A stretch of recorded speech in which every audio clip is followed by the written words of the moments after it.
निभाने आया हूं। आपको याद होगा जब पिछली बार बालाघाट प्रवास करने आया था तो भाव ने कहा था और बालाघाट वासियों ने कहा था कि बालाघाट में मेडिकल कॉलेज चाहिए, और उस दिन मैं कहने गया था कि बालाघाट में मेडिकल कॉलेज खोला जाएगा। मैंने जो कहा तो किया। बालाघाट वालों, आज आपके मेडिकल कॉलेज का भूमि पूजन है। बहुत बहुत बधाई, और वैसे ही भिंड वालों को बधाई, मुरैना वालों को बधाई, धार वालों को बधाई, मंडला वालों को बधाई। विकास की गंगा बह रही है, विकास की गंगा मध्य प्रदेश की धरती पर। अभी धार में हम देख रहे हैं महाविधायक बच्ची फकन सिंह जी मंडला में, मुरैना वाले मुरैना में, नरेंद्र सिंह जी भी साहिबा होंगे। भिंड के विधायक सांसद, मुरैना के विधायक सांसद, धार के विधायक सांसद, केवल मेडिकल कॉलेज नहीं, शानदार सड़कों का जाल पूरे प्रदेश में। और बालाघाट और प्रदेश वासियों, मुझे कहते हुए गर्व है कि सरकारी बढ़ा के हमने कर दी 43 लाख हेक्टर, और जो प्रोजेक्ट उन्हें स्वीकृत किए उनके हिसाब से 65 लाख हेक्टर जमीन पर सिंचाई करेंगे, और आगे इसको बढ़ा के 75 लाख हेक्टर तक ले जाएंगे। किसान भाइयों, आपकी एक एक इंच जमीन सींचने का काम करेंगे। पहले प्रदेश की जनता को विकास कार्यों की ढेरों सौगातें मिली हैं। इसी क्रम में सीएम शिवराज ने आज बालाघाट प्रवास पर कई सौगातें जिले को दी। अपने भाषण में उन्होंने नक्सल प्रभावित क्षेत्र को शांति का क्षेत्र बनाने के लिए संदेश देते हुए उन्हें रास्ता बदलने का संदेश देने की कोशिश भी की। इस दौरान उन्होंने कहा कि नक्सली पथ से भटके हुए हैं, उन्हें रास्ता छोड़ देना चाहिए और समाज की मुख्य धारा में लौट आना चाहिए। उन्होंने इसके लिए सरकार की नई नीति के विषय में भी बताया। और नक्सली गतिविधियों में लगे पथ से भटके हुए जो कुछ लोग हैं, उनको मेरा कहना है कि ये रास्ता छोड़ दें। ये रास्ता अच्छा नहीं है। समाज की मुख्य धारा में लौटे। हमने अपनी नई नीति बनाई है, नवीन नक्सल आत्मसमर्पण और पुनर्वास की नीति। खून खराबे में कुछ नहीं है, और ये रास्ता छोड़ देना चाहिए। लेकिन ऐसी गतिविधियों के खिलाफ मेरी फोर्स पूरी ताकत से अगर हुई तो खड़ी रहेगी, ये मैं कहना चाहता हूं। हर हर नर्मदे। चुनाव लड़ू कि नहीं लड़ू? अरे चुनाव यहां से लड़ू कि नहीं लड़ू?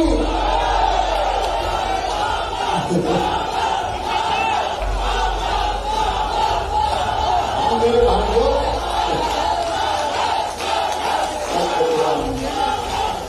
अच्छा बूंदी का भंडारा भी है, सब भंडारा करके लाना। मैंने तो एक लड्डू रख लिया है।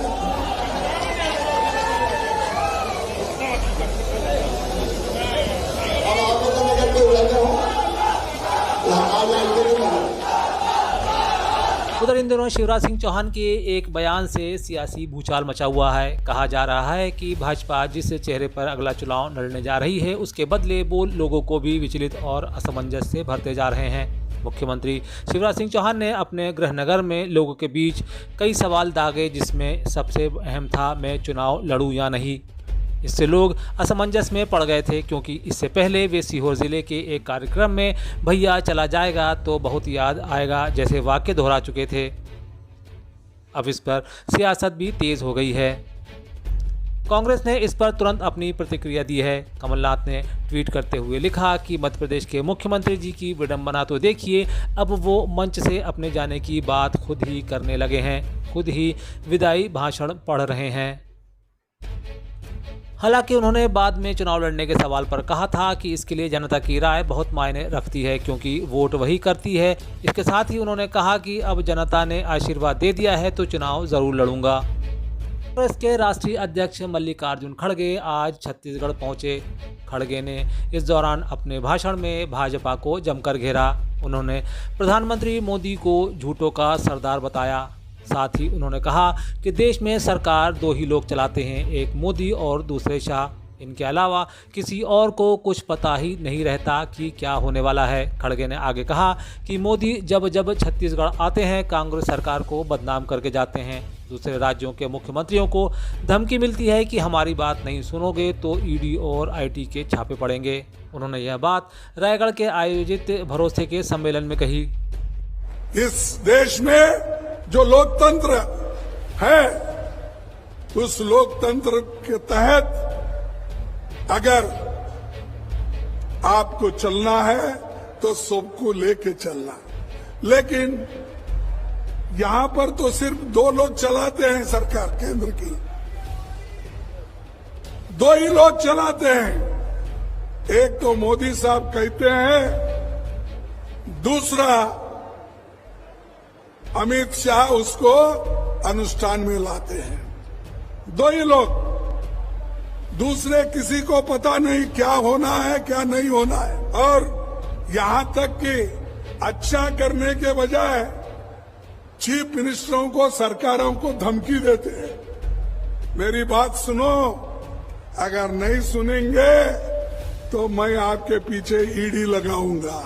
मनमाड़ के आदिवासी अंचल धार में विधानसभा चुनाव के पहले चुनावी रण का बिगुल फूंकने व कार्यकर्ताओं को एकजुटता से काम करने का संदेश देने के लिए कांग्रेस की राष्ट्रीय महासचिव प्रियंका गांधी धार आ रही हैं। प्रदेश कांग्रेस कार्यालय को मिली जानकारी के अनुसार धार जिले की सरदारपुर विधानसभा के राजगढ़ में 5 अक्टूबर को एक बड़ी आम सभा को वे संबोधित करेंगी।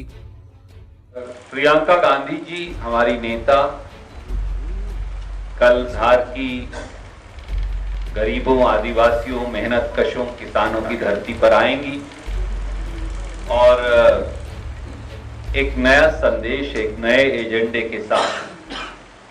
पहले श्री राहुल गांधी आए हाल में ही और उसके बाद प्रियंका जी आएंगी। प्रभारी रणदीप सुरजेवाला ने इंदौर के प्रेस क्लब में आज पत्रकारों के समक्ष चर्चा की। इस दौरान उन्होंने जातिगण जनगणना को लेकर कहा कि मोदी जी भटकते बहुत हैं और भटकाते भी बहुत हैं। इधर उधर की बातें ना करें, हमको तो डायरेक्ट यह बताएं कि जातिगत जनगणना चाहते हैं कि नहीं। सुरजेवाला यही नहीं रुके, उन्होंने कहा कि ऐसी स्थिति में शिवराज को इस्तीफा दे देना चाहिए। भटकते बहुत हैं और भटकाते भी बहुत हैं। 9 साल से देश को भटका रही हैं। अब भटकन छोड़े और सीधा जवाब दें। मोदी जी, आप जातिगत जनगणना के पक्ष में हैं या विरोध में?